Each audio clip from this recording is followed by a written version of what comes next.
ಕನ್ನಡಿಗರು ಹೇಗಿದ್ದೀರಾ? ನಾನು ಚೆನ್ನಾಗಿದ್ದೀನಿ ಕಣ್ರಿ. ಟಿ ಸ್ವಾಮಿ ಯೂಟ್ಯೂಬ್ ಚಾನಲ್ ಸಬ್ಸ್ಕ್ರೈಬ್ ಮಾಡ್ಕೊಳ್ರಿ, ನಮ್ಮನ್ನು ಸ್ವಲ್ಪ ಬೆಳೆಸ್ರಿ. ಆದಷ್ಟು ಬೇಗ ಫುಲ್ ಟೈಮ್ ಜಾಬ್ ಕರ್ಕೊಬಂದು ಈ ಕರ್ನಾಟಕ ರಾಜ್ಯದ ಸೇವೆ ಮಾಡೋದಕ್ಕೆ ನಮಗೊಂದು ಅವಕಾಶ ಮಾಡಿಕೊಡಿ ಅಂತ ಕನ್ನಡಿಗರಲ್ಲಿ ಕೈ ಮುಗಿದು ಬೇಡ್ಕೊಳ್ತಾ ಇವತ್ತು ವಿಷಯ ಪ್ರಾರಂಭ ಮಾಡ್ತಾ ಇದ್ದೀನಿ. ಏನಪ್ಪ ಅಂತಂದರೆ, ನಾನು ಚಾನಲ್ ಇಟ್ಕೊಂಡಿದ್ದೀನಿ ಕೆಲಸ ಮಾಡಬೇಕು ರಾಜ್ಯಕ್ಕೋಸ್ಕರ, ನನಗೋಸ್ಕರ ಅಲ್ಲ. ಇವತ್ತು ಯಾವ ವಿಷಯದ ಬಗ್ಗೆ ಮಾತಾಡ್ತಿದ್ದೀನಪ್ಪ ಅಂತಂದರೆ, ಬರೀ ಮಾತಾಡೋದೆಲ್ಲ ನಮ್ಮದು. ಸದ್ಯ ನಾನು ಪಾರ್ಟ್ ಟೈಮ್ ಮಾಡ್ತಾಯಿದ್ದೀನಿ. ರಾಜ್ಯದಲ್ಲಿ ದೊಡ್ಡ ಮಟ್ಟದಲ್ಲಿ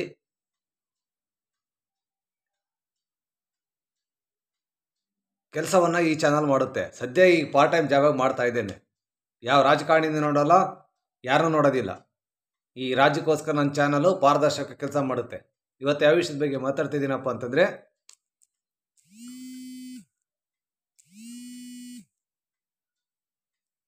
ಉಲ್ಟಾ ಹೊಡೆದ ವಿರೋಧ ಪಕ್ಷದ ನಾಯಕರು. ಇದೇ ವಿಷಯ. ಉಲ್ಟಾ ಹೊಡೆದ ವಿರೋಧ ಪಕ್ಷದ ನಾಯಕರು. ವಿರೋಧ ಪಕ್ಷದ ನಾಯಕರು ಅಂದರೆ ಯಾರು? JDSನವರು ಮತ್ತು BJPಯವರು. ಈಗ ಉಪಚುನಾವಣೆಯಲ್ಲಿ 3 ಕ್ಷೇತ್ರಗಳನ್ನು ಕಾಂಗ್ರೆಸ್ ಗೆದ್ದುಕೊಂಡಿದೆ. ನಿಮಗೆಲ್ಲ ಗೊತ್ತಿದೆ. ಈಗ ಇಷ್ಟು ದಿನ ವಿರೋಧ ಪಕ್ಷದವರು ಸರ್ಕಾರವನ್ನು ಅಸ್ಥಿರ ಮಾಡ್ತೀವಿ, ಕೆಡುತ್ತೀವಿ ಅಂತ ಮಾತಾಡ್ತಾ ಇದ್ರು. ಇವತ್ತು ಸಡನ್ನಾಗಿ ಉಲ್ಟಾ ಹೊಡೆದಿದ್ದಾರೆ. 2028ಕ್ಕೆ ನಾವು ಕಾಂಗ್ರೆಸ್ನ ಸೋಲಿಸ್ತೀವಿ ಅಂತ. ಇಷ್ಟು ದಿನ ಕಾಂಗ್ರೆಸ್ನ ಕೆಡುತ್ತೀವಿ ಅಂತ ಹೊರಟಿದ್ರು. ಈಗ ತೆಪ್ಪಗಾಗಿದ್ದಾರೆ, ಸೈಲೆಂಟ್ ಆಗಿದ್ದಾರೆ.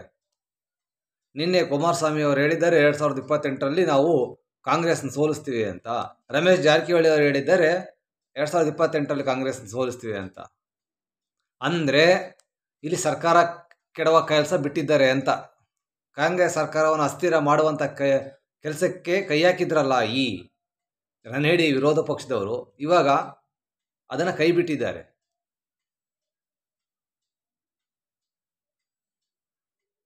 ಸ್ಪಷ್ಟವಾಗಿ ಗೊತ್ತಾಗ್ತಾ ಇದೆ, ಇವರು ಸೋತಿದ್ದಾರೆ. ವಿರೋಧ ಪಕ್ಷದವರು ಕಾಂಗ್ರೆಸ್ ವಿರುದ್ಧ ಹೋರಾಟದಲ್ಲಿ ಸೋತಿದ್ದಾರೆ. ನ್ಯಾಯ ನೀತಿ ಧರ್ಮದಲ್ಲಿ ಹೋರಾಟ ಮಾಡಿದರೆ ಸೋಲಕ್ಕೆ ಸಾಧ್ಯನೇ ಇಲ್ಲ. ವಾಮ ಮಾರ್ಗದಲ್ಲಿ ಹೋರಾಟಕ್ಕೆ ಹೋದರೆ ಸೋಲ್ತಾರೆ, ಗೆಲ್ಲಕ್ಕೆ ಸಾಧ್ಯನೇ ಇಲ್ಲ. 2 ಪಕ್ಷ ಸೇರಿ ಕಾಂಗ್ರೆಸ್ನ 1 ಸೀಟ್ ಗೆಲ್ಲಕ್ಕಾಗಲಿಲ್ಲ. 3 ಉಪಚುನಾವಣೆಯಲ್ಲಿ 1 ಸೀಟ್ ಗೆಲ್ಲಕ್ಕಾಗಲಿಲ್ಲ. 2023ರಲ್ಲಿ ನಡೆದ ವಿಧಾನಸಭೆ ಚುನಾವಣೆಯಲ್ಲಿ ಕಾಂಗ್ರೆಸ್ 136 ಸೀಟ್ ಬರೋಕ್ಕೆ ಚಾನ್ಸೇ ಇಲ್ಲ. ಅಂದರೆ ಅಲ್ಲಿ 15-20 ಸೀಟ್ ಬೇರೆಯವರು ಬಂದಿದ್ದಾವೆ. ಅಲ್ಲಿ ಒಂದು 18 ಸೀಟು, ಒಂದು 15ರಿಂದ ಒಂದು 18 ಸೀಟು ಒಳ ಒಪ್ಪಂದದಿಂದ ಅವು ಕಾಂಗ್ರೆಸ್ ಹೆಚ್ಚುವರಿ ಆಗಿದ್ದಾವೆ ಸೀಟುಗಳು.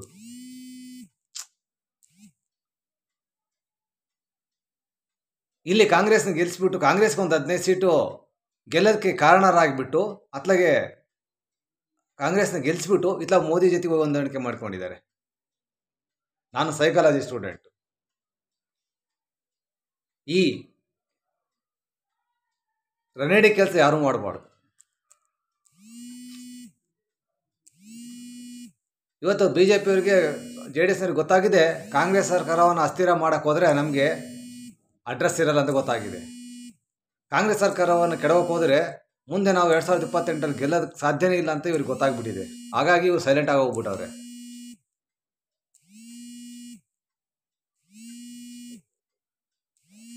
ಕಾಂಗ್ರೆಸ್ ಸರ್ಕಾರ ಪ್ರಜಾಪ್ರಭುತ್ವ ಸರ್ಕಾರ.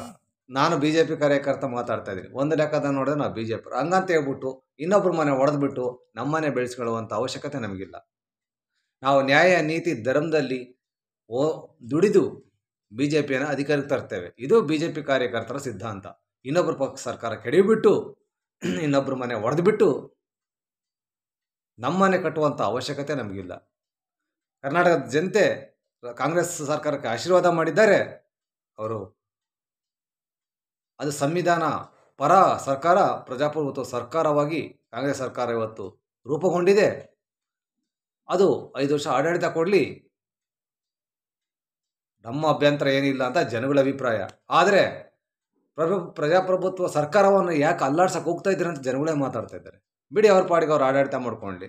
ನಮ್ಮ BJPನ 2028ರ ಅಧಿಕಾರಕ್ಕೆ ತರ್ತೀವಿ ಅನ್ನೋ ಲಕ್ಷಾಂತರ ಕಾರ್ಯಕರ್ತರನ್ನು ಯಡಿಯೂರಪ್ಪ ಅವ್ರ ಮಕ್ಕಳು ಬಲಿ ಕೊಡ್ತಾ ಇದ್ದಾರೆ. ಲಕ್ಷಾಂತರ ಕಾರ್ಯಕರ್ತರ ತತ್ವ ಸಿದ್ಧಾಂತವನ್ನು ಉಳಿಸಿ ಮಾಡಕೊಟ್ಟಿದ್ದಾರೆ ಯಡಿಯೂರಪ್ಪ ಮಕ್ಕಳು. ದುಡೀರಿ ನೀವು, ಇನ್ನು 5 ವರ್ಷ ದುಡೀರಿ, ಪಕ್ಷ ಸಂಘಟನೆ ಮಾಡಿ. ಬಸವಣ್ಣವರು ಏನು ಹೇಳ್ಕೊಟ್ಟಿದ್ದಾರೆ ವಿಜೇಂದ್ರಗೆ? ಬಸವಣ್ಣ ವಚನಗಳನ್ನು ವಿಜೇಂದ್ರ ಓದಲಿ ಫಸ್ಟು. ಕಾಯಕವೇ ಕೈಲಾಸ ಅಂತ ಹೇಳಿದ್ದಾರೆ. ಇನ್ನೊಂದು ವಚನ ಇದೆ, ಆವಿನ ಬಾಯೊಳಗಿರುವ ಕಪ್ಪೆ ಆರುವ ನೊಣಕ್ಕೆ ಆಸೆ ಪಟ್ಟಂತೆ ಅಂತ. ವಿಜೇಂದ್ರ ಇವತ್ತು ಆವಿನ ಬಾಯೊಳಗಿರುವ ಕಪ್ಪೆ ಇದ್ದಂಗೆ. ರಾಜ್ಯಾಧ್ಯಕ್ಷ ಸ್ಥಾನ ಅಲ್ಲಾಡ್ತಾ ಇದೆ. ಆರುವ ನೊಣಕ್ಕೆ ಆಸೆ ಪಟ್ಟಂತೆ.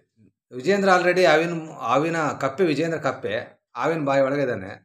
ಆರುವ ನೊಣಕ್ಕೆ ಆಸೆ ಪಟ್ಟಂತೆ, ಹೊರಗಡೆ ನೊಣಕ್ಕೆ ಆಸೆ ಪಡ್ತಾ ಇದ್ದಾನೆ. ಫಸ್ಟ್ ಆಫ್ ಆಲ್ ನಿನ್ನ ರಾಜ್ಯಾಧ್ಯಕ್ಷ ಸ್ಥಾನನ ಉಳಿಸ್ಕೋ. ನ್ಯಾಯ ನೀತಿ ಧರ್ಮದಲ್ಲಿ ಒಂದು ಉಪಚುನಾವಣೆ, 3 ಉಪಚುನಾವಣೆಯಲ್ಲಿ BJP ಒಂದು ಗೆಲ್ಸಿದ್ಯಾ? ಇದಕ್ಕೆ ಕಾರಣ ಏನಪ್ಪ ಅಂತಂದರೆ ಹೊಂದಾಣಿಕೆ, ಒಳ ಒಪ್ಪಂದ. ಇವತ್ತು BJPಯ ಹೀನಾಯ ಸೋಲಿಗೆ ಕಾರಣ ಏನಪ್ಪ ಅಂತಂದರೆ ಈ BJP ರಾಜ್ಯಾಧ್ಯಕ್ಷ ಮತ್ತು ವಿರೋಧ ಪಕ್ಷದ ಅಶೋಕ್ ಇದ್ದಾರಲ್ಲ, ಇವರಿಬ್ಬರು ವಿರೋಧ ಪಕ್ಷದ ಜೊತೆಗೆ ಹೊಂದಾಣಿಕೆ, ಒಳ ಒಪ್ಪಂದ. ಇವರು ಗಂಡಸ್ತನದಿಂದ ವಿರೋಧ ಪಕ್ಷವನ್ನು ನಡೆಸ್ತಾ ಇಲ್ಲ, ವಿರೋಧ ಪಕ್ಷದ ನಾಯಕರಾಗಿ ನಡೆಸ್ತಾ ಇಲ್ಲ. BJP ರಾಜ್ಯಾಧ್ಯಕ್ಷರಾಗಿ ಗಂಡಸ್ತನದಿಂದ ನಡೆಸ್ತಾ ಇಲ್ಲ. ಬೇರೆ ಪಕ್ಷದರ ಜೊತೆ ಒಳ ಒಪ್ಪಂದ ಮಾಡ್ಕೊಂಡಿದ್ದಕ್ಕೆ ಇವತ್ತು BJP ಈ ಪರಿಸ್ಥಿತಿಗೆ ಬಂದಿದೆ. ಇದರ ವಿರುದ್ಧವಾಗಿ ಯತ್ನಾಳ್ ನೇತೃತ್ವದಲ್ಲಿ ಮೂಲ BJPಗ ಲೀಡರ್ಗಳು ತಿರುಗಿ ಬೀಳ್ತಿದ್ದಾರೆ. ಯಡಿಯೂರಪ್ಪ ಮಕ್ಕಳು ಈ ಬೇರೆ ಪಕ್ಷದವ್ರ ಜೊತೆಗೆ ಹೊಂದಾಣಿಕೆ ಮಾಡಿಕೊಂಡು ನಮ್ಮ ಪಕ್ಷನ ಬಲಿ ಕೊಡ್ತಾ ಇದ್ದಾರೆ ಅಂತ BJPಯ ಮೂಲ ಕಾರ್ಯಕರ್ತರುಗಳು, BJPಯ ಮೂಲ ನಾಯಕರುಗಳು ತಿರುಗಿ ಬಿದ್ದಿದ್ದಾರೆ ವಿಜೇಂದ್ರ ವಿರುದ್ಧ. ಕಾಂಗ್ರೆಸ್ ಸರ್ಕಾರ ಕೆಡವಿ ನಮ್ಮ ಸರ್ಕಾರ ಕಟ್ಟುವಂಥ ಅವಶ್ಯಕತೆ ಇಲ್ಲ ಅಂತ ಮೂಲ ಕಾಂಗ್ರೆಸ್ ಕಾರ್ಯಕರ್ತರು ಮೂಲ BJP ಕಾರ್ಯಕರ್ತರು, ಮೂಲ BJP ಲೀಡರ್ಗಳು ತಿರುಗಿ ಬಿದ್ದಿದ್ದಾರೆ ವಿಜೇಂದ್ರನ ವಿರುದ್ಧ. ಇಂಥ ಅಲ್ಕ ಕೆಲಸಕ್ಕೆ ಕೈ ಹಾಕಿದಿರಾ? ನಾವು ಪಕ್ಷ ಕಟ್ತೀವಿ. ಇವತ್ತು ನೀವು ಒಳ ಒಪ್ಪಂದ ಮಾಡಿಕೊಂಡು ಪಕ್ಷನ ಭಾಳ ಹಿನ್ನಡೆ ಕಾಣ್ತಾ ಇದೆ BJP ಪಕ್ಷ ಕರ್ನಾಟಕದಲ್ಲಿ. ಒಂದು ರಾಷ್ಟ್ರೀಯ ಪಕ್ಷ ಇವತ್ತು ಅಸಹಾಯಕವಾಗಿ ಬದುಕ್ತಾ ಇದೆ ಕರ್ನಾಟಕದಲ್ಲಿ. ಇದಕ್ಕೆ ಕಾರಣ ವಿರೋಧ ಪಕ್ಷ ಅಶೋಕ್ ಮತ್ತು ವಿಜೇಂದ್ರ. ಇವರು ಒಳ ಒಪ್ಪಂದ ಮಾಡಿಕೊಂಡು ಹೊಂದಾಣಿಕೆ ಮಾಡಿಕೊಂಡು ರಾಜಕಾರಣ ಮಾಡ್ತಾ ಇದ್ದಾರೆ. ಇವರಿಬ್ಬರು ನೇರವಾಗಿ ಹೋರಾಟವನ್ನು ಕಾಂಗ್ರೆಸ್ ವಿರುದ್ಧ ಮಾಡ್ತಾ ಇಲ್ಲ. ಇವರಿಗೆ ಬೆಳಗ್ಗೆಯಿಂದ ಸಾಯಂಕಾಲ ತನಕ ಬರೀ ವಿರೋಧ ಪಕ್ಷದ ಜನರನ್ನು ಹೊಗಳೋದು, ಅವ್ರನ್ನ ಹೊಂದಾಣಿಕೆ ಮಾಡ್ಕೊಳೋದು, ಇದೇ ಆಯಿತು. BJPನ ಗಂಡಸ್ತನದಲ್ಲಿ ಅಧಿಕಾರಕ್ಕೆ ತರುವ ಕೆಲಸವನ್ನು ಕೈ ಹಾಕ್ತಾ ಇಲ್ಲ. ಇವತ್ತು BJP ಮತ್ತು JDSನವರು ಒಪ್ಕೊಂಡಿದ್ದಾರೆ, ಕಾಂಗ್ರೆಸ್ ಸರ್ಕಾರವನ್ನು ಕೆಡವಲ್ಲ ಅಂತ ಒಪ್ಕೊಂಡಿದ್ದಾರೆ. 2028ಕ್ಕೆ ನಾವು ಅಧಿಕಾರಕ್ಕೆ ಬರ್ತೀವಿ ಅಂತ ಒಪ್ಕೊಂಡಿದ್ದಾರೆ. ಇವರಿಗೆಲ್ಲ ಗೊತ್ತಾಗ್ಬಿಟ್ಟಿದೆ ಕಾಂಗ್ರೆಸ್ ಸರ್ಕಾರದ ಗ್ಯಾರಂಟಿಗಳು ಬೇರುಗಳು ದಿನಕ್ಕೆ ಆಳವಾಗಿ ಒಳಗಡೆ ಹೋಗ್ತಾ ಇದ್ದಾವೆ. ಕಾಂಗ್ರೆಸ್ ಗ್ಯಾರಂಟಿ ಒಂದು ಆಲದ ಮರವಾಗಿ ಬೆಳೀತಾ ಇದೆ. ಇಂಥ ಸಂದರ್ಭದಲ್ಲಿ ನಾವೇನಾದರೂ ಈ ಸರ್ಕಾರನ ಟಚ್ ಮಾಡೋಕ್ಕೆ ಹೋದರೆ 2028ರಲ್ಲಿ ನಾವು ಅಧಿಕಾರಕ್ಕೆ ಬರಲ್ಲ ಅನ್ನೋ ವಿಷಯ ಇವರಿಗೆ ಗೊತ್ತಾಗಿದೆ, ಈ JDS ಅವರಿಗೆ, BJP ಅವರಿಗೆ. ಹಾಗಾಗಿ ಇವರು ಈಗ ಗಿರಾಕಿ ಉಲ್ಟಾ ಹೊಡೆದ್ಬಿಟ್ಟಿದ್ದಾರೆ. ಇವರಿಗೆ ಸರ್ಕಾರ ಕೆಡವಿ CM ಚೇಂಜ್ ಮಾಡಿ ಅಸ್ಥಿರ ಮಾಡಿ ಇದು ಅಭ್ಯಾಸ ಇವರಿಗೆ. ನ್ಯಾಯ ಮಾರ್ಗದಲ್ಲಿ ಅಧಿಕಾರಕ್ಕೆ ಪಕ್ಷವನ್ನು ತಂದು ಅಭ್ಯಾಸ ಇಲ್ಲ ಇವರಿಗೆ. ಹಾಗಾಗಿ ಕೆಟ್ಟವರು ಯಾವತ್ತೂ ಕೆಟ್ಟದ್ದನ್ನೇ ಯೋಚನೆ ಮಾಡ್ತಾರೆ, ಒಳ್ಳೆಯವರು ಯಾವತ್ತಿಗೂ ಒಳ್ಳೆಯದೇ ಯೋಚನೆ ಮಾಡ್ತಾರೆ. ನಾವು ಯಾವುದೇ ಸರ್ವೆ ಮಾಡಿಲ್ಲ, ಯಾವುದೇ ನಾವು ಸರ್ವರು ಅಲ್ಲ ಸರ್ವೆ ಮಾಡೋಕ್ಕೆ. ನಾನು ಅಕ್ಕಪಕ್ಕದಾಗಿರೋ ಜನಗಳ ಮುಖಾಂತರ ತಿಳ್ಕೊಳ್ತಾ ಇದ್ದೇನೆ. ಪರ್ಸ್ನಲ್ ಅಫಿಷಿಯಲ್ಲು ನನ್ನ ಅಕ್ಕಪಕ್ಕದ ನಾನು ತಿಳ್ಕೊಳ್ತಾ ಇದ್ದೇನೆ. ಕಾಂಗ್ರೆಸ್ ಗ್ಯಾರಂಟಿಗಳ ಬಗ್ಗೆ ಒಳ್ಳೆ ಒಪಿನಿಯನ್ ಬರ್ತಾ ಇದೆ. ಕಾಂಗ್ರೆಸ್ ಗ್ಯಾರಂಟಿಗಳು ಸಕ್ಸಸ್ಫುಲ್ ಆಗಿದ್ದಾವೆ. ನೀವು ಅದರ ವಿರುದ್ಧವಾಗಿ BJP ಒಳ್ಳೆ ಕಾರ್ಯಕ್ರಮಗಳನ್ನು ರೂಪಿಸಬೇಕು. ಕಾಂಗ್ರೆಸ್ ವಿರುದ್ಧ ಹೋರಾಟ ಮಾಡಬೇಕು. ಕಾಂಗ್ರೆಸ್ ತಪ್ಪುಗಳ ವಿರುದ್ಧ ಹೋರಾಟ ಮಾಡಬೇಕು. BJPನ ಅಧಿಕಾರ ಕಡೆ ಗಮನ ಹರಿಸಬೇಕು. ಅದನ್ನು ಬಿಟ್ಬಿಟ್ಟು ಈ ಒಳ ಒಪ್ಪಂದ, ಈ ರನೇಡಿ ರಾಜಕಾರಣ, ಈ ಹೊಂದಾಣಿಕೆ ರಾಜಕಾರಣ ಯಾಕೆ ಮಾಡ್ತೀರಾ? ಗಂಡಸ್ರಲ್ವ ನೀವು? ಅಶೋಕು ವಿಜಯೇಂದ್ರ ಕೆಳಗಿಳೀರಿ. BJPನ ಮುನ್ನಡೆಸೋ ಗಂಡಸರು ಬರ್ತಾರೆ. ಒಂದು ರಾಷ್ಟ್ರೀಯ ಪಕ್ಷ ಇವತ್ತು ದೊಡ್ಡ ಸಮುದಾಯ BJP ಜೊತೆಗಿದೆ. ಇಂಥ ದೊಡ್ಡ ಪಕ್ಷವನ್ನು ಅಸಹಾಯಕವಾಗಿ ನಡೆಸ್ತಾ ಇದ್ರಿ ಈ ರಾಜ್ಯದಲ್ಲಿ ಅಂದರೆ ಇದಕ್ಕೆ ಕಾರಣನೇ ಒಳ ಒಪ್ಪಂದ, ಹೊಂದಾಣಿಕೆ. ಇವತ್ತು ಅಲ್ಲಿ ಕಾಂಗ್ರೆಸ್ ಪಕ್ಷದಾಗೂ ಇದ್ದಾರೆ. ಕಾಂಗ್ರೆಸ್ನ ಸಮಯಕ್ಕೆ ತಕ್ಕಂತೆ ಸೋಲಿಸೋರು ಕಾಂಗ್ರೆಸ್ ಪಕ್ಷದಾಗೂ ಇದ್ದಾರೆ, BJP ಪಕ್ಷದಾಗೂ ಇದ್ದಾರೆ.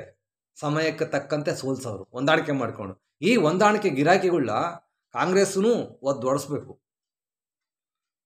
ಬಿ ಜೆ ಪಿನ ಒದ್ದೋಡಿಸ್ಬೇಕು, ಇಟ್ಕೋಬಾರ್ದು. ಯಾರು ನೇರ ರಾಜಕೀಯ ಮಾಡ್ತಾರೆ, ಯಾರು ತತ್ವ ಸಿದ್ಧಾಂತ ಇಟ್ಕೊಂಡು ನೇರ ನ್ಯಾಯ ನೀತಿ ಧರ್ಮದಲ್ಲಿ ಬದುಕ್ತಾರೆ ಅಂಥವ್ರನ್ನ ಪಕ್ಷದೊಳಗೆ ಇಟ್ಕೋಬೇಕು. ಈ ಫಿಕ್ಸಿಂಗ್ ರಾಜಕಾರಣ, ಬುಕ್ಕಿಂಗ್ ರಾಜಕಾರಣ, ತಲೆಡ್ಕ ರಾಜಕಾರಣ ಇದು ಯಾವತ್ತಿಗೂ ಶಾಶ್ವತ ಅಲ್ಲ. ನಾನೇ ಆಯಿತು ನ್ಯಾಯ ನೀತಿ ಧರ್ಮದಲ್ಲಿ ಬದುಕಿದ್ರೆ ಮಾತ್ರ ನಾನು ಸಮಾಜದಲ್ಲಿ ತಲೆ ಎತ್ಕೊಂಡು ಓಡಾಡೋಕ್ಕೆ ಸಾಧ್ಯ. ಮುಂದೆ ನಾನು ತಲೆ ಎತ್ಕೊಂಡು ಓಡಾಡೋಕ್ಕೆ ಸಾಧ್ಯ ನ್ಯಾಯ ನೀತಿ ಧರ್ಮದಲ್ಲಿ ಬದುಕಿದ್ರೆ. ಅನ್ಯಾಯದಲ್ಲಿ ವಾಮ ಮಾರ್ಗದಲ್ಲಿ ಬದುಕಿದ್ರೆ ಯಾವುದೇ ಕಾರಣಕ್ಕೂ ನಾನು ತಲೆ ಎತ್ಕೊಂಡು ಓಡಾಡೋಕ್ಕೆ ಸಾಧ್ಯ ಇಲ್ಲ. ಇವತ್ತು ತನ್ನ ತತ್ವ ಸಿದ್ಧಾಂತಗಳನ್ನು, ಪಕ್ಷದ ತತ್ವ ಸಿದ್ಧಾಂತಗಳನ್ನು ಹಾಳು ಮಾಡ್ತಿರೋದೇ ಈ ಹಣ ಅಧಿಕಾರಕ್ಕೋಸ್ಕರ. ಇವರು ಪಕ್ಷನ ಬಲಿ ಕೊಡೋದಲ್ಲದೆ, ಇವರು ಬಲಿಯಾಗದಲ್ಲದೆ ಪಕ್ಷನೂ ಬಲಿ ಮಾಡ್ತಾರೆ ಇವರ ಕುಟುಂಬ ರಾಜಕಾರಣಕ್ಕೋಸ್ಕರ. ಇದು ಬಿ ಜೆ ಪಿಯಲ್ಲಿ ದೊಡ್ಡ ಮಟ್ಟದಲ್ಲಿ ಹೋರಾಟ ನಡೀತಾ ಇದೆ. ಯಡಿಯೂರಪ್ಪ, ನಾನು ವಿಜಯೇಂದ್ರ ಅಧ್ಯಕ್ಷ ಆದಾಗಲೇ ನಾನು ನನ್ನ ಚಾನಲ್ ಮಾತಾಡಿದೆ, ಕುಟುಂಬ ರಾಜಕಾರಣ ಬಿ ಜೆ ಪಿಯಲ್ಲಿ ನಡೆಯಕ್ಕೆ ಬಿಡಲ್ಲ ಅಂತ ನಾನು ಹೇಳಿದ್ದೇನೆ. ಕುಟುಂಬ ರಾಜಕಾರಣ ನಡೆಸೋರು ಬಿ ಜೆ ಪಿಯಲ್ಲಿ ಇರೋದೂ ಇಲ್ಲ, ಓಡಿಸ್ತೀವಿ. ಇದು ರಾಷ್ಟ್ರೀಯ ಪಕ್ಷ ಬಿ ಜೆ ಪಿ, ಇದು ಜಾತ್ಯತೀತ ಪಕ್ಷ ಬಿ ಜೆ ಪಿ.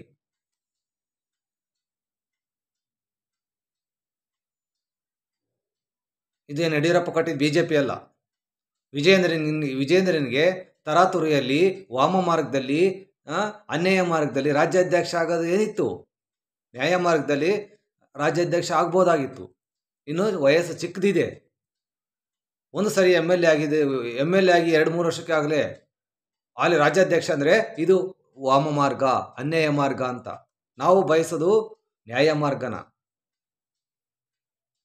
ಈ ಸಂಸ್ಕೃತಿ ಬಿ ಜೆ ಪಿಯಲ್ಲಿ ನಡೆಯಕ್ಕೆ ಬಿಡೋದಿಲ್ಲ. ನಾವು ಬಿ ಜೆ ಪಿ ಕಾರ್ಯಕರ್ತರೆ ಇವತ್ತು ಕಾಂಗ್ರೆಸ್ ನೋಡಿ ಕಲೀರಿ. ಅವ್ರು ಹೆಂಗೆ ಪಕ್ಷ ಸಂಘಟನೆ ಮಾಡ್ತಾರೆ ಅನ್ನೋದನ್ನು ನೋಡಿ ಕಲೀರಿ. ಹಾಗಾಗಿ ಇವತ್ತು ವಿಜಯೇಂದ್ರನಿಗೆ ಭವಿಷ್ಯ ಇಲ್ಲ. ಇವತ್ತು ವಿಜಯೇಂದ್ರ ವಾಮ ಮಾರ್ಗದಲ್ಲಿ ಅಧ್ಯಕ್ಷ ಆಗಿ ಇವತ್ತು ಕರ್ನಾಟಕದ ಸಂಸ್ಕೃತಿ ಸಂಸ್ಕಾರ ಧರ್ಮಕ್ಕೆ ದ್ರೋಹ ಮಾಡಿದ್ದಾರೆ ವಿಜಯೇಂದ್ರ. ಲಿಂಗಾಯತ ತತ್ವ ಸಿದ್ಧಾಂತಕ್ಕೆ ದ್ರೋಹ ಮಾಡಿದ್ದಾನೆ ಈ ವಿಜಯೇಂದ್ರ. ಒಂದು ಮಾತು ಲಿಂಗಾಯತ ಸಮುದಾಯದ ಮಾತು ಕೇಳದಲ್ಲೇ ನೇರವಾಗಿ ವಾಮ ಮಾರ್ಗದಲ್ಲಿ ಹೈಕಮಾಂಡ್ ಕಾಲಿಡಿದು ಅಧ್ಯಕ್ಷ ಆಗಿದ್ದಾನೆ. ಇದು ನಾವು ಒಪ್ಪೋದೂ ಇಲ್ಲ. ನಿಮ್ಮ ತಂದೆ ಇದೇ ಹೇಳಿಕೊಟ್ಟಿದ್ದಾರೆ ಯಡಿಯೂರಪ್ಪ. ಈ ಕುಟುಂಬ ರಾಜಕಾರಣ ಯಡಿಯೂರಪ್ಪ ಬಿ ಜೆ ಪಿಯಲ್ಲಿ ಬೆಳೆಯೋಕ್ಕೆ ಬಿಡೋದಿಲ್ಲ. ನೋಡಿ, ಇವಾಗ ಯತ್ನಾಳನ್ನ ಬೈತೀರಾ, ಯತ್ನಾಳನ್ನ ತೆಗಳ್ತೀರಾ. KJP ಕಟ್ಸಿದ್ಯಾರು?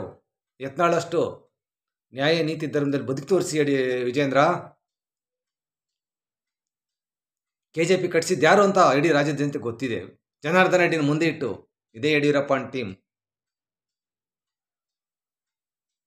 ಇದು KRPP ಕಲ್ಯಾಣ ಪ್ರಗತಿ ಪಾರ್ಟಿಯನ್ನು ಕಟ್ಟಿಸಿದ್ದು ಯಾರು ಅಂತ ನಾನು ಸೈಕಾಲಜಿ ಸ್ಟೂಡೆಂಟ್, ನನಗೆ ಗೊತ್ತಿದೆ. ಇವತ್ತು 136 ಸೀಟ್ ಕಾಂಗ್ರೆಸ್ ಬರೋಕ್ಕೆ ಕಾರಣ ಯಾರು ಅಂತ ನಾನು ಸೈಕಾಲಜಿ ಸ್ಟೂಡೆಂಟ್, ನನಗೆ ಗೊತ್ತಿದೆ. ಈತ ಕಾಂಗ್ರೆಸ್ಗೆ 15 ಸೀಟು ಹೆಚ್ಚುವರಿ ಕೊಟ್ಬಿಟ್ಟು ಅಥವಾ ಮೋದಿ ಜೊತೆಗೆ ಹೊಂದಾಣಿಕೆ ಮಾಡಿಕೊಂಡು ಮೋದಿಗೇನೆ ಬುಡಕ್ಕೆ ಬೊಂಕಿ ಇಟ್ಟಿರೋದು ಯಾರು ಅಂತ ಗೊತ್ತಿದೆ. ಮೊನ್ನೆ ಉಪಚುನಾವಣೆಯಲ್ಲಿ ಬುಕ್ಕಿಂಗ್ ಆಗಿ ಫಿಕ್ಸಿಂಗ್ ಆಗಿ ಉಪಚುನಾವಣೆಯಲ್ಲಿ ಕಾಂಗ್ರೆಸ್ 3 ಸೀಟ್ ಗೆದ್ದಿದ್ದಾವೆ. ಹಂಗಂತ ಕಾಂಗ್ರೆಸ್ಗೆ ತನ್ನದೇ ಆಗಿರ್ತಕ್ಕಂಥ ಇತಿಹಾಸ ಇದೆ. ಅದು ಯಾವುದಕ್ಕೂ ಸರ್ಕಾರ ಕೆಡವುದು, ಸರ್ಕಾರ ತೀಯೋದು, CM ತಿಳಿಸೋದು, ಈ ಕೆಲಸಕ್ಕೆ ಅವರು ಕೈ ಹಾಕೋದಿಲ್ಲ ಅವರು. ಹಾಗಾಗಿ ಇವತ್ತು BJPಯ ಹೀನಾಯ ಸೋಲಿ ಕಾರಣ, BJP ಇವತ್ತು ಕರ್ನಾಟಕದಲ್ಲಿ ಅಸಹಾಯಕ ಬದುಕು ಕಾರಣ ಇದೇ ಯಡಿಯೂರಪ್ಪ ಮಗನ ಹೊಂದಾಣಿಕೆ ರಾಜಕಾರಣ. ಕಾಂಗ್ರೆಸ್ ಗ್ಯಾರಂಟಿಗಳು ದಿನಕ್ಕೆ ಒಳಗಡೆ ಹೋಗ್ತಾ ಇದ್ದಾವೆ. ಆಲ್ದು ಮಾರ್ತಾ ಬೆಳೀತಾ ಇದೆ. ಜನನ ಅಭಿಪ್ರಾಯ ಹೆಚ್ಚುತ್ತಾ ಇದೆ. ಹೇಳ್ತಾ ಇವತ್ತು ವಿರೋಧ ಪಕ್ಷದ ನಾಯಕರು ಒಪ್ಕೊಂಡಿದ್ದಾರೆ, ಸೋತಿದ್ದಾರೆ, ಕಾಂಗ್ರೆಸ್ ಸರ್ಕಾರವನ್ನು ಅಸ್ಥಿರ ಮಾಡ್ತೀವಿ, ಕೆಡವುತ್ತೀವಿ ಅಂತ ಹೋಗಿ ಇವಾಗ ಆಲ್ರೆಡಿ ನಮ್ಮ ಕೈಲಿ ಆಗಲ್ಲ ಅಂತ ನಿನ್ನೆ ಸ್ಟೇಟ್ಮೆಂಟ್ ಕೊಟ್ಟಿದ್ದಾರೆ. ಅದಕ್ಕೆ ಹೇಳೋದು, ನಾನು ಮಣ್ಣಿನ ಮಗ, ನಾನು ಕನ್ನಡಿಗ ಅಂತ ಹೇಳ್ಕೊಬೇಕಂದ್ರೆ ನ್ಯಾಯ ನೀತಿ ಧರ್ಮದಲ್ಲಿ ಬದುಕಿ ಮಾತ್ರ ಹೇಳ್ಕೊಳಕ್ಕೆ ಸಾಧ್ಯ. ಈ ವಾಮ ಮಾರ್ಗ, ಈ ಅನ್ಯಾಯ ಮಾರ್ಗ ಇದು ಶಾಶ್ವತ ಅಲ್ಲ. ನ್ಯಾಯ ಮಾರ್ಗ ಒಂದೇ ಶಾಶ್ವತ ಅಂತ ಹೇಳ್ತಾ ಇವತ್ತು ವಿಷಯ ಮುಗಿಸ್ತಾ ಇದ್ದೀನಿ ಕಣಿಗ್ರೆ. ಇವತ್ತೇನು ನೀವು ವಿರೋಧ ಪಕ್ಷ ಕೆಲಸ ಮಾಡಬೇಕು. ಅಧಿಕಾರ ಹಣಕ್ಕೋಸ್ಕರ ರಾಜ್ಯದ ಸಿದ್ಧಾಂತವನ್ನು ಬಲಿ ಕೊಡೋದು, ಪ್ರಜಾಪ್ರಭುತ್ವ ವ್ಯವಸ್ಥೆಯನ್ನು ಉಡಿಸ್ ಮಾಡೋದು, ಈ ಗಿರಾಕಿಗಳನ್ನ ಆಲ್ರೆಡಿ ಅವರ ಒಂದು ಅಂತ್ಯದ ಕಾಲ ಕೂಡಿ ಬಂದುಬಿಟ್ಟಿದೆ. ಇವತ್ತು ಕಾಂಗ್ರೆಸ್ ಸ್ಟ್ರಾಂಗ್ ಆಗ್ತಾಯಿದೆ ಕರ್ನಾಟಕದಲ್ಲಿ. BJP ಸ್ಟ್ರಾಂಗ್ ಆಗೋಕ್ಕೆ ಯಡಿಯೂರಪ್ಪ ಮಕ್ಕಳು ಅಡ್ಡಾಗಿದ್ದಾರೆ. BJPನ ಅವ್ರು ಬೆಳೆಸ್ತಾ ಇಲ್ಲ. ಇವರು ಕುಟುಂಬ ರಾಜಕಾರಣನ ಬೆಳೆಸ್ಕೊಳ್ಳೋಕ್ಕೋಸ್ಕರ ಕಷ್ಟಪಡ್ತಾ ಇದ್ದಾರೆ. ಅದರ ವಿರುದ್ಧವಾಗಿ ಯತ್ನಾಳ್ ಅವರು ಹೋರಾಟ ಮಾಡ್ತಾ ಇದ್ದಾರೆ. ಯತ್ನಾಳ್ ಅಂತ ನೂರಾರು ನಾಯಕರುಗಳು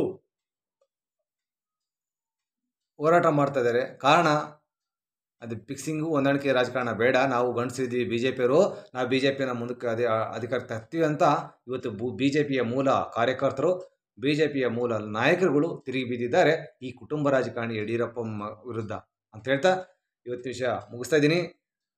ನಾವು ಕಾಂಗ್ರೆಸ್ ಸರ್ಕಾರನ ಕೆಡವಿಬಿಟ್ಟು ನಮ್ಮ ಸರ್ಕಾರನ ತರುವಂಥ ಅವಶ್ಯಕತೆ ಇಲ್ಲ. ಕಾಂಗ್ರೆಸ್ ಮನೆ ದೀಪ ಆರಿಸ್ಬಿಟ್ಟು ನಮ್ಮನೆ ದೀಪ ಹಚ್ಚಿಸುವಂಥ ಅವಶ್ಯಕತೆ ನಮಗಿಲ್ಲ. ಅಂತ ರನೇಡಿ ಕೆಲಸನ ನಾವು ಮಾಡೋದಿಲ್ಲ. ನಾವು ಕಷ್ಟಪಟ್ಟು ದುಡಿದು BJPನ ಅಧಿಕಾರಕ್ಕೆ ತರ್ತೀವಿ ಅನ್ನೋ ಸಿದ್ಧಾಂತ BJP ಕಾರ್ಯಕರ್ತರಲ್ಲಿದೆ. ತಂದೆ ತರ್ತೀವಿ. ಕಾಂಗ್ರೆಸ್ ಗ್ಯಾರಂಟಿಗಳಿಗೆ ಸಮನಾಗಿ ನಮ್ಮ ಗ್ಯಾರಂಟಿಗಳು ತರುವ ಕೆಲಸವನ್ನು BJP ರೂಪಿಸ್ಬೇಕು. ಅದು ಬಿಟ್ಬಿಟ್ಟು ಹೊಟ್ಟೆ ಹುರ್ಕೊಳ್ಳೋದೇನಕ್ಕೆ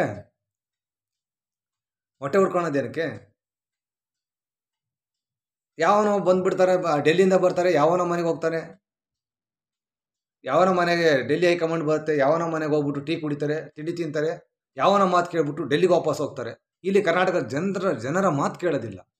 ಕರ್ನಾಟಕ ಜನರ ಒಪಿನಿಯನ್ ತಿಳ್ಕೊಳೋದಿಲ್ಲ. ಜಾತಿ ಸಮುದಾಯಗಳ ಒಪಿನಿಯನ್ ತಿಳ್ಕೊಳೋದಿಲ್ಲ. ಇಲ್ಲೇ ತಪ್ಪು ಮಾಡ್ತಾ ಇರೋದು BJP. ಯಾವನ ಕುಟುಂಬ ರಾಜಕಾರಣಿಗಳು ಮನೆಗೆ ಬರ್ತಾರೆ, ತಿಂಡಿ ತಿಂದು ಟೀ ಕುಡಿದು ಅವ್ರ ಹತ್ರ ಮಾತಾಡಿ ಹಂಗೆ ಹೊರಟುಬಿಡ್ತಾರೆ. ಯಾವ್ದಾರು ಒಂದು ಧರ್ಮಗುರುಗಳ ಜೊತೆಗೆ ಮಾತಾಡಲ್ಲ. ಇಲ್ಲಿ BJP ಹೈಕಮಾಂಡ್ ಮಾಡ್ತಿರೋ ದೊಡ್ಡ ತಪ್ಪಿದು ಅಂತ ಹೇಳ್ತಾ, ಯಾವನೋ ಮಾತು ಕೇಳೋದು ಬಿಡಬೇಕು BJP ಹೈಕಮಾಂಡ್ ಅಂತ ಹೇಳ್ತಾ ಇವತ್ತಿನ ವಿಷಯ ಮುಗಿಸ್ತೀನಿ ಕಡೆಗೆ. ನಮಸ್ಕಾರ.